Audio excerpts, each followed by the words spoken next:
아멘. 함께 따라서 하시겠습니다. 예수님만 바라보세요.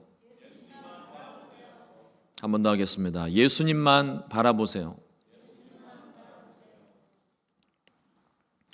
오늘 함께 봉독한 히브리서 12장 1절로 3절의 말씀을 가지고 예수님만 바라보세요 라는 제목으로 함께 말씀의 은혜를 나누겠습니다. 오늘 우리가 함께 봉독하면서 읽은 말씀에 보면 우리의 인생을 달리기 경주에 비유하고 있습니다. 달리기도 어떤 달리기냐? 100m 달리기처럼 전력 질주를 하는 게 아니라 마라톤입니다. 요즘은 시대가 아주 좋아져서 100세 시대라고 이야기를 하는데 100년 동안 달려야 돼요. 100년 동안. 네. 여러분들은 이제 시작 단계입니다. 아직 멀었습니다. 오래 보셔야죠. 그러나 끝까지 그 믿음의 경주를 완주할 수 있게 되기를 주님의 이름으로 축복합니다. 우리 인생은 목표를 향해 달려가는 인생입니다.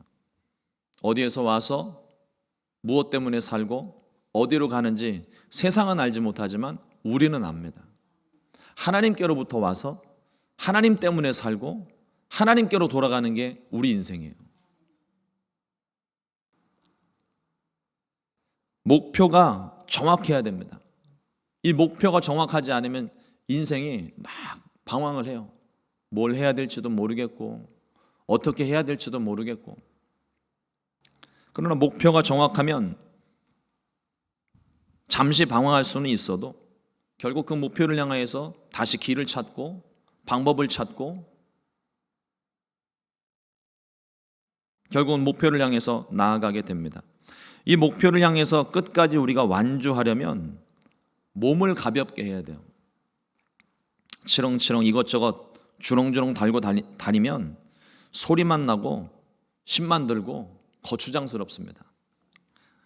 등산을 하거나 산책을 하게 될 때 이것저것 많이 챙겨가는 사람은 초짜입니다. 그 사람 처음 등산하는 사람이에요. 처음 산책 나가는 사람이에요. 등산을 하거나 산책을 할 때 자주 타는 사람들은요, 복장이 간소합니다. 준비물이 적어요. 예전에 이제 올해 우리 순복음 시카고 교회도 야외 예배를 갈 건데 예전에 이제 교구에서 제가 사역을 할 때 이렇게 같이 야외 예배를 드리러 가요. 이렇게 단풍놀이라고 그러죠. 가을이 되면 날씨가 좋을 때 버스를 타고 뭐 설악산이고 지리산이고 이렇게 갑니다. 가보면 두 부류로 나눠지더라고요. 한 부류는 산 정상을 정복하겠다고 오신 분들이에요. 이런 분들은 일단 복장이 간소하고요. 뒤에 사람이 처지든지 뭐 주저앉든지 전혀 신경 쓰지 않고 오직 앞을 향해 달려나갑니다. 그럼 정신없이 올라가요. 그리고 내려오시는 분들이죠. 또 한 부류는 목표는 정상이 아니라 먹는 데 있어요. 쉬엄쉬엄 가시다가 다리 아프면 앉아서 계란 까먹고 조금 이렇게 또 올라가시다가 또 힘들면은 귤 까드시고 조금 이렇게 가다 보면은 이 산책로에 맛있는 식당들이 있거든요. 맛집들이. 그냥 못 지나가시더라고요. 목사님 같이 들어가시죠. 그러고 저를 끌고 들어가세요.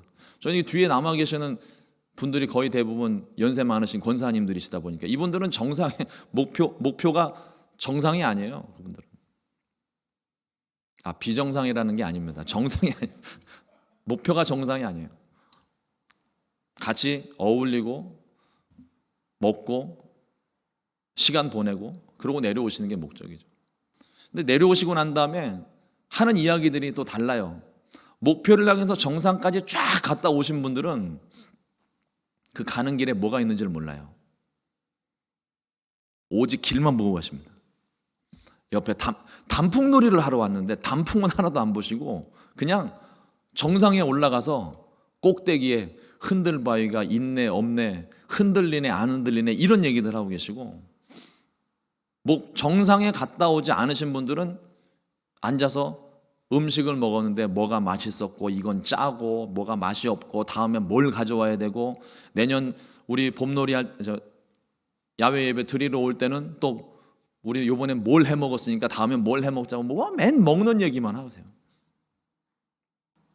그러니까 목표가 무엇인가에 따라서 복장이 달라지고 가지고 가시는 게 다 달라요. 산을 오를 때는 약간의 물과 땀을 닦을 수건 하나, 넣을 수 있는 가벼운 가방 하나, 지팡이 한 개면 충분합니다. 물도 넣고 초콜릿도 넣고 간식도 넣고 또 산 위에 올라가면 추울지 모르니까 담요도 싸가지고 가방에다가 다 이렇게 가지고 가면은요, 처음에는 진짜 제대로 등산하는 것처럼 가슴 벅차게 막 올라가는데 절반도 못 가서 하나씩 하나씩 버립니다. 다른 사람에게 넘겨주고 이거 필요하지 않아? 나는 안 필요한데. 전혀 상대방의 의지와는 상관없이 막 넘겨요. 그리고 자기는 이제 빈손으로 올라가죠. 한참 걷다 보면 아무리 가벼운 자켓 하나라도요, 이 힘이 들기 시작하면 이 자켓 하나가 그렇게 버거워요. 손에 들고 있는 물병 하나가 막 버거워서 물이 반도 더 남게 남아 있는데도 그냥 버려요. 힘드니까. 초보라서 그렇습니다. 진짜 산악인들은 간소하게, 가볍게, 몸도 마음도 가볍게, 손도 가볍게 그렇게 하고 산을 올라갑니다. 우리의 신앙생활도 이와 같습니다. 신앙생활 하루 이틀 하고 끝낼 거 아닙니다. 마치 100m 단거리 달리기 선수 마냥 전력 질주해서 나아가게 되면 1분도 못 가요. 1분도. 100m 달리기 선수들이 거기 딱 10몇 초 대, 세계적인 선수들은 10초 아래지만은 보통 10몇 초 대에서 다 뛰는 거거든요. 그 10몇 초 동안 숨도 안 쉬고 전력 질주를 하는데 그대로 나가다 1분도 못 뜁니다. 1분도. 기나긴 마라톤과 같습니다. 멀리 오래 뛰어야 되는데 이거저거 신경 쓰고 챙기는 것이 많아지면 절대로 그 사람 오래 달릴 수가 없습니다. 이민 초기에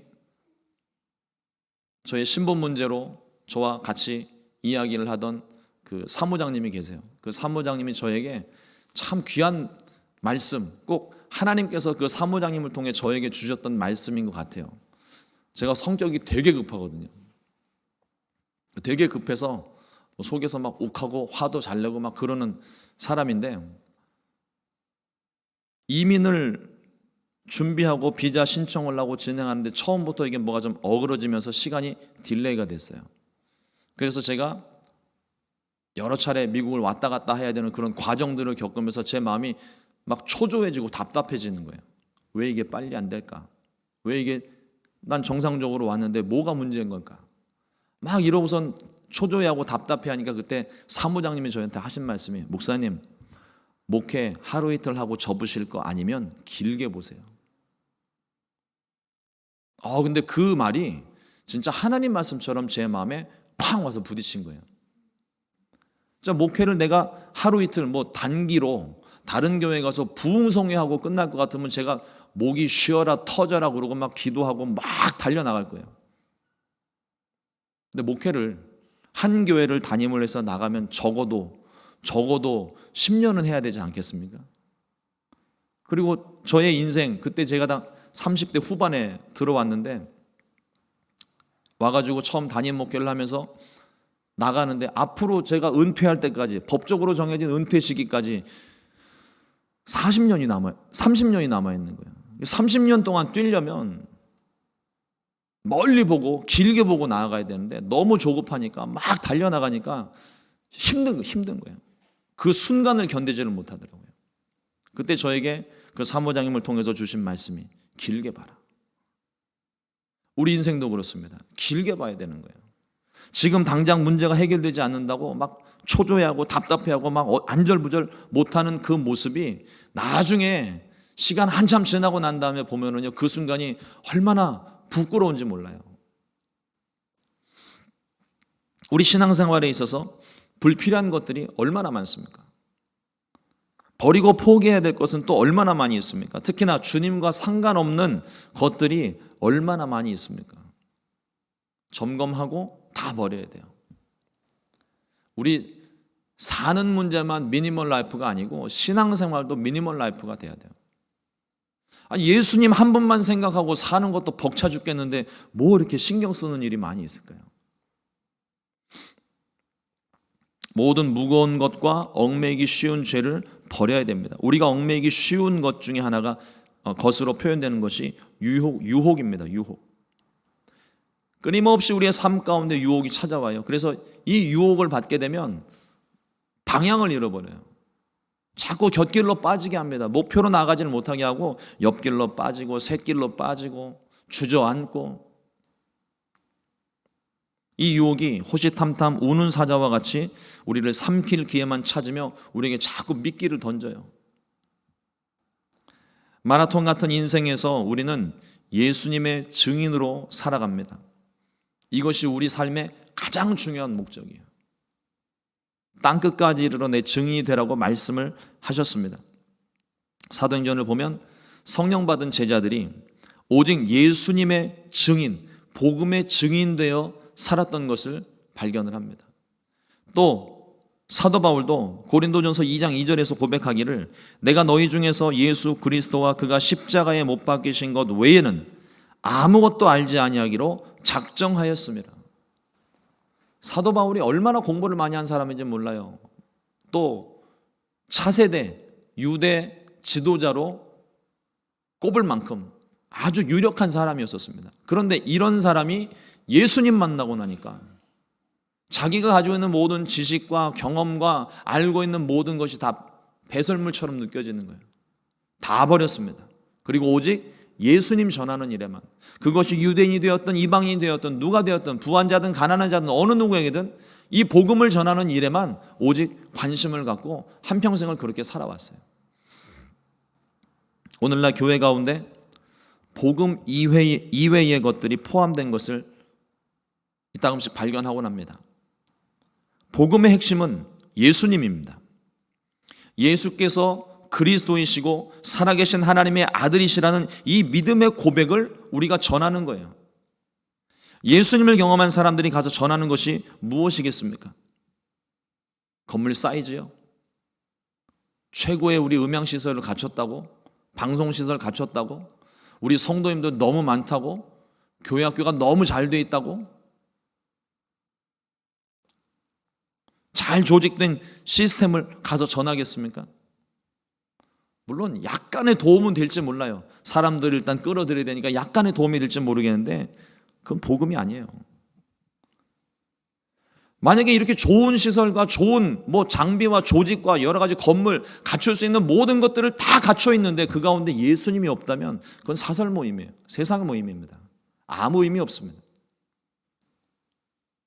우리 인생 가운데도 마찬가지예요. 내가 많은 것들을 가지고 누리고 또 소유하고 경험하고 지혜와 지식이 풍족하다 할지라도 내 속에 예수님 계시지 않으면 세상 사람들과 다를 게 하나도 없는 거예요. 정확히 말해서 구원받지 못한 사람입니다. 아무 의미 없는 거죠, 그거는.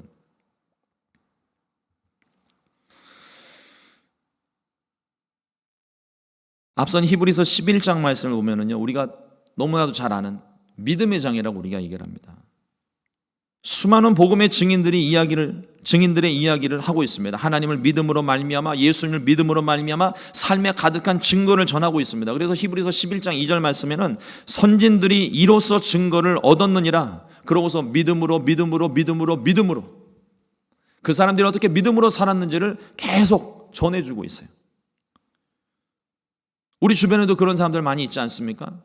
하나님을 만난 사람들, 예수님을 경험한 사람들, 성령 충만한 복음의 증인들 잘 찾아보시면 우리 주변에도 적지 않은 수가 그렇게 삶을 살고 있습니다. 그러나 다른 어떤 사람들의 간증보다도 더 중요한 것이 내가 증인이 되어야 되는 거예요. 다른 사람이 증인인 것만 생각하지 말고 내가 증인이 되어야 됩니다. 나의 고백이 필요해요. 예수님께서 제자들에게 물으시죠. 사람들이 나를 누구로 하느냐? 예수님, 사람들이 예수님을 가리켜서 엘리야라고도 하고 선지자라고도 하고 많은 표현들을 하고 있습니다. 예수님께서 제자들에게 물으시죠. 그럼 너희는 나를 누구라고 하느냐? 다른 사람들이 뭐라고 얘기하는 것 중요하지 않아. 너는 나를 누구라고 하느냐? 마태복음 16장 18절 말씀에 시몬 베드로가 대답하여 이르되 주는 그리스도시요 살아계신 하나님의 아들이시나이다. 예수님을 만나고 경험한 나의 고백이 진짜 고백인 거예요. 바라기는 참 이게 베드로를 통하여 하나님께서 우리에게 가르쳐 주신 아주 정확한 정답 같은 예수님에 대한 고백이지만, 이 고백을 정답처럼 여러분들이 받아들일 뿐만 아니라 여러분들의 고백이 있기를 바랍니다. 내가 만난 예수님이 누굽니까? 내가 만난 예수님. 여러분들의 인생 가운데 이걸 정리할 시간이 좀 필요해요. 내가 만난 예수님. 내가 만난 예수님이 정확히 정의가 되어져 있어야 다른 사람을 만났을 때 그 예수님을 전할 수가 있습니다. 교과서처럼 성경에 있는 거 가지고 접근을 하면은요, 요즘 사람들은요, 성경에 성자만 나와도 안 들으려고 그래요. 딱딱하다고 얘기하죠. 그러나 내가 만난 예수님을 내가 경험했던 간증과 함께 자연스럽게 오가면서 이야기하고, 지나가면서 이야기하고, 전화하면서 얘기하고, 텍스트로 보내고, 자꾸 이걸 흘려 보내게 될 때 그 가운데 살아계신 예수님이 전하여지는 겁니다. 많은 사람들이 교회 부흥을 바라고 회복을 원하고 있습니다. 그런데 교회 부흥은 원하지만 남들이 해주기를 바라요. 우리가 교회 부흥해야 됩니다, 부흥했으면 좋겠습니다 말은 하는데 남들이 해주기를 원해요. 나는 아무것도 안 하고. 다른 사람들이 하지 않은 일에 대해서는 계속 불평을 합니다. 이래서 안 되고 저래서 안 되고 이건 뭐 어떻게 해서 안 되고. 깨끗하고 건강한 교회를 만들기 위해서는요, 다른 사람들이 왔을 때 좋은 이미지를 줘야 될 거 아니에요. 화장실 청소도 필요하고, 새신자 안내도 필요하고, 주보도 만들어 나누어주고, 눈에 보이는 작은 쓰레기도 치워야 되고, 헌금 봉헌을 위해 수고도 필요하고, 예배 가운데 작지만 필요한 일들 너무나도 많이 있습니다. 그런데 에휴, 누가 하겠지. 대부분 그냥 지나치는 경우들이 많아요. 회복을 위한 작은 헌신을 하지 않습니다. 직분을 받은 어느 누군가가 해야 된다고 생각을 하지, 내가 해야 된다고는 생각을 잘 안 하는 것 같아요. 그러나 다른 누군가가 아니라 내가 해야 됩니다. 복음을 전하는 일에도, 교회를 섬기는 일에도 다른 누군가가 하는 것이 아니라 내가 해야 되는 거예요. 내가. 그것이 큰 일이 될 수도 있고 작은 일이 될 수도 있고, 그러나 주님 앞에는요, 큰 일, 작은 일이 없습니다. 나를 위하여 무엇을 하느냐? 예수님께서 베드로에게 뭐라고 말씀하십니까? 내가 나를 사랑하느냐? 배반한 이유, 나를 저주했던 이유, 거기에 도망갔던 이유에 대해서 예수님은 한 말씀도 언급을 안 하세요. 오직 딱 하나만 3번을 물으십니다. 내가 나를 사랑하느냐? 내가 나를 사랑하느냐?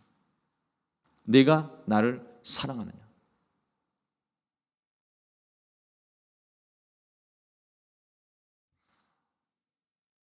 가족 간에도요, 부부 간에, 또 부모 자식 간에, 연인 간에 사랑을 하면은요,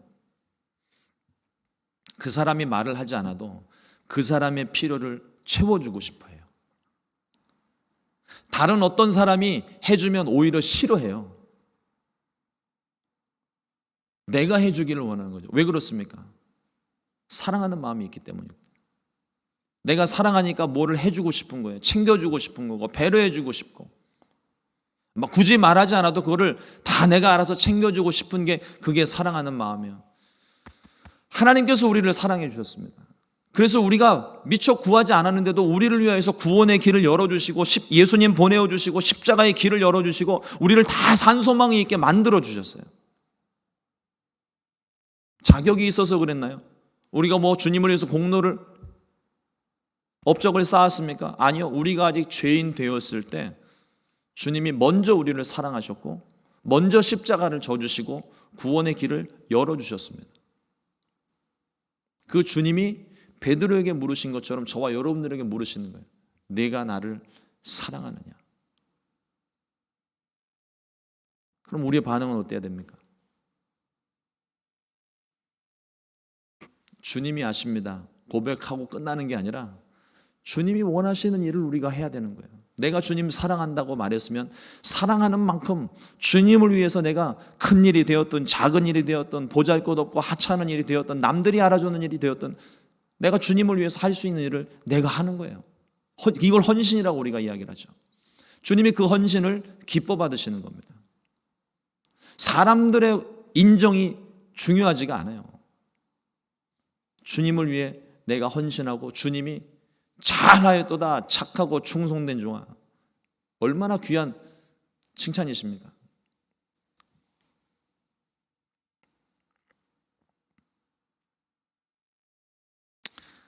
다른 누군가가 아니라 내가 해야 되는 일이에요. 함께 세워야 하는 겁니다. 한두 사람의 헌신으로 교회가 세워지지 않습니다. 공동체 전체가 오직 한 곳을 바라봐야 되는 거예요. 공동체 모두가 마음을 모아야 됩니다. 우리 모두가 바라봐야 될 것은, 우리 모두가 마음을 모아야 할 분은 오직 예수님입니다. 우리가 예수 이름으로 우리가 함께 모였다면 우리의 초점은 예수님에게 맞춰져 있어야 돼요. 예수님을 사랑하면 남들이 알아주지 않는 작은 일일지라도, 아무도 신경 쓰지 않는 일이라도 기꺼이 헌신을 하게 되어 있습니다. 사람들이 교회를 옮기는 조건들이 있어요. 교회를 떠나신 분들 얘기를 가만히 이렇게 들어보면 의자가 불편해서 옮기고, 찬양이 마음에 안 들어서 옮기고, 교회 학교가 없어서 옮기고, 사람이 별로 없어서 옮기고, 담임 목사가 너무 못생겨서 옮기고. 우리 교회는 이런 일은 없겠네요. 물론 이와 같은 것들이 있으면 더 좋겠죠. 한 번은 제가 어느 성도님이 떠나시고 난 다음에 제가 전화를 한번 드렸더니 막 저희 교회 막 칭찬하시는 거예요. 교회도 뭐 크고 뭐 성전도 아름답고 목사님도 뭐 말씀도 잘 전하시고 다 좋은데 저 사람이 저기 있네요. 그러더니 그분 때문에 안 나오시는 거예요. 과거에 언젠가 한번 그분과 이렇게 좀 다툼이 있으셨나 봐요. 그 사람 때문에 교회를 안 나오겠다는 거예요.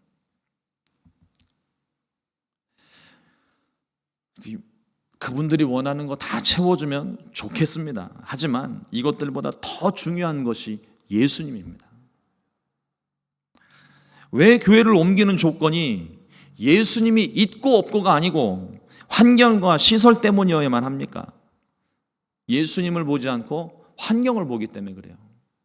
예수님보다 사람을 먼저 보기 때문에 그렇습니다. 초대교회가 시설이 좋아서 부흥했습니까? 환경이 좋아서 부흥했습니까?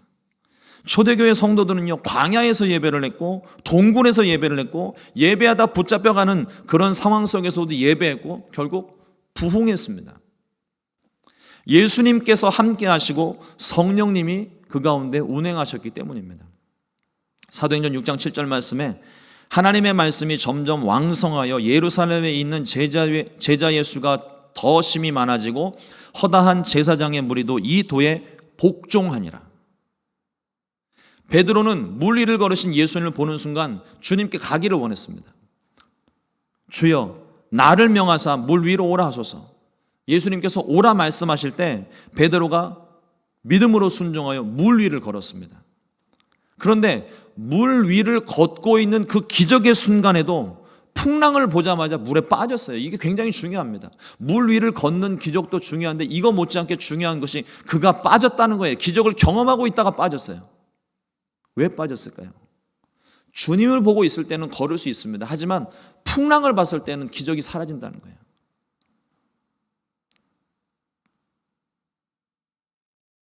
우리가 바라봐야 할 것이 무엇입니까? 예수님입니다.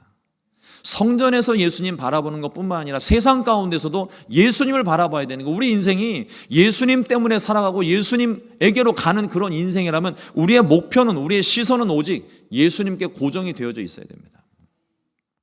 환경이 아닙니다. 되는 환경, 안 되는 환경이 아니라 주님이 거기 계시는가 안 계시는가를 바라봐야 돼요. 주님만 보고 의지해야 될 줄로 믿습니다. 예수님을 바라보는 이유는 예수님을 닮기 위해서예요. 바라보다는 단어의 이 헬라어 원어는 아포라오라는 단어인데 주목하다, 예의주시하다, 시선을 고정하다, 포커스를 맞추다라는 뜻입니다. 예수님께서 행하신 대로 행하고 예수님께서 말씀하신 대로 말하고 예수님이 생각하시는 것처럼 생각하기 위해서 예수님을 바라보는 거예요. 사랑하면 닮아간다고 그러죠. 아니 우리 그냥 전혀 피도 섞이지 않은 남남이 만나서 서로 사랑을 하는데도 서로 닮아가는데, 분위기가 닮아가고 모양이 닮아가는데, 우리가 주님을 사랑한다면, 주님을 바라보고 있다면 주님 닮아가는 게 당연한 거 아닌가요? 그 예수님이 어떻게 사셨는가 오늘 말씀 2절에 보면, 믿음의 주요 또 온전하게 하시는 이인 예수를 바라보자 그는 그 앞에 있는 기쁨을 위하여 십자가를 참으사 부끄러움을 개의치 아니하시더니 하나님 보좌 우편에 앉으셨느니라. 주님은 기쁨을 위해 사셨습니다. 십자가를 통해 온 인류가 구원받는 것은 예수님에게 있어서는 말할 수 없는 기쁨인 거예요. 그 기쁨이 얼마나 컸는지 십자가의 고통 뻔히 아시면서도, 이 땅에 내려오시는 게 무엇 때문에 오시는지 알면서도 기꺼이 순종하며 내려오셨던 겁니다. 또 예수님은 십자가를 참아내셨어요. 십자가가 단순히 아픈 형벌이 아닙니다. 십자가의 형벌의 본래 목적은요, 수치와 모멸감이에요. 벌거벗은 채로 사람들 앞에 나무에 매달려서 죽을 때까지 매달아 놓는 거예요. 고통도 고통인데 부끄러움이죠. 수치죠. 그런데 예수님은 십자가를 참아내셨습니다. 포기할 수가 없었어요. 온 인류를 위해, 저와 여러분들을 위해, 나를 위해 주님께서 자기를 포기하시고 생명을 건지는 일에 복종하셨습니다. 또 예수님은 부끄러움을 상관하지 않으셨습니다. 하나님의 뜻을 이루는 일에 많은 부끄러움과 모욕과 멸시를 받아야 했지만 예수님은 참아내셨어요. 영광스러운 일이기 때문에. 예수님은 마침내 하늘 보좌 우편에 앉으셨습니다. 우리에게는, 이제 예수님 믿는 저와 여러분들에게는 하나님의 자녀, 예수님의 신부된 자리가 예비되어져 있습니다. 우리의 위치는, 주님이 다시 오시게 될 때 우리의 위치는 하나님 보좌 우편 예수님 옆자리입니다. 얼마나 영광스러워요. 우리 모두 예수님만 바라보고 부끄러움과 수치를 받더라도 포기하지 말고 위대한 승리를 얻게 되시기를 주님의 이름으로 축원합니다. 사랑하는 성도 여러분, 이렇게 사는 게 쉽지 않아요. 만만치 않습니다. 낙심하기 딱 좋은 삶이죠. 예수님도 그러지 않으셨을까요? 3년 반 동안 제자들을 불러서 그들과 함께 먹고 마시며 가르치고 모든 것을 다 보여주셨습니다. 또 사람들의 필요를 채워 보리떡 5개와 물고기 2마리로 5,000명을 먹이고 배불리 먹고도 남게 하셨고, 죽은 나사로를 살려내시고, 젊은 과부의 아들을 살려내시고, 수많은 병자들을 고치시고, 귀신들을 쫓아내시고, 온갖 기적을 다 보이셨는데 베드로의 배신을 당한 예수님의 심정은 어떠셨을까요? 가룟 유다가 마침내 자신의 뜻을 이루려고 예수님 팔았던 그 배신을 당하셨을 때 예수님 심정은 어떠셨을까요? 불과 며칠 전까지만 하더라도 호산나 호산나 찬송하며 예수님을 막 열렬히 환영했던 그 모든 사람들이 다 뒤돌아섰을 때 그 배신감, 그 마음은 어떠셨을까요?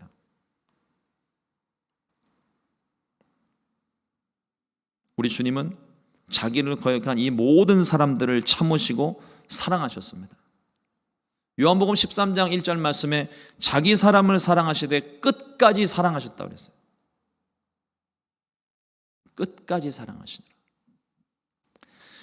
이것이 우리가 붙잡아야 될 소망입니다. 우리를 사랑하시되 끝까지 사랑하신 그 사랑 때문에 우리가 사는 거예요.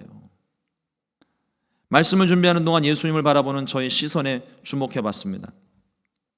내가 살고 있는 이 환경에서 예수님만 바라보며 사는 것이 아직도 낯설고 어색할 때가 있습니다. 그런데 묵상하면서 한 가지 확신처럼 드는 생각은, 나는 주님을 바라보는데 실패할지라도 예수님은 한 번도 그 시선을 우리에게서 떼시지 않고 주목하여서 우리를 지켜보고 오셨다는 사실입니다. 나는 다른 곳을 바라보며 주님에게서 멀어지고 있는데도 주님은 멀어져가는 나에게서 시선을 떼지 않으시고 안타까운 마음으로 우리를 지켜보시고 우리를 기다리고 계신다는 사실입니다. 2023년 주님을 바라보게 되시기를 주님의 이름으로 축원을 드립니다. 거기에만 구원이 있습니다. 거기에만 길이 있고, 거기에만 소망이 있고, 거기에만 답이 있습니다. 기쁨이 있고 만족과 행복이 있습니다. 더 나은 것을 환경에서, 세상에서 찾아보지만 인류 역사상 다른 곳에서 만족할 만한 것을 찾은 사람은 한 사람도 없습니다. 오직 예수 그리스도 안에만 소망이 있기 때문입니다. 지금 당장 그 길이 무엇이고 그 소망이 무엇인지 우리가 다 알지 못할지라도 2023년 한 해에 주님이 가르쳐 주시고 깨닫게 하실 줄로 믿습니다. 남은 인생 주님만 바라보고 기쁨과 행복으로 가득하시기를 주님의 이름으로 축원을 드립니다. 2023년 하나님께 소망을 두고 예수님만 바라보고 성령 충만하게 되시기를 주님의 이름으로 축원합니다. 기도하겠습니다. 좋으신 하나님 감사합니다.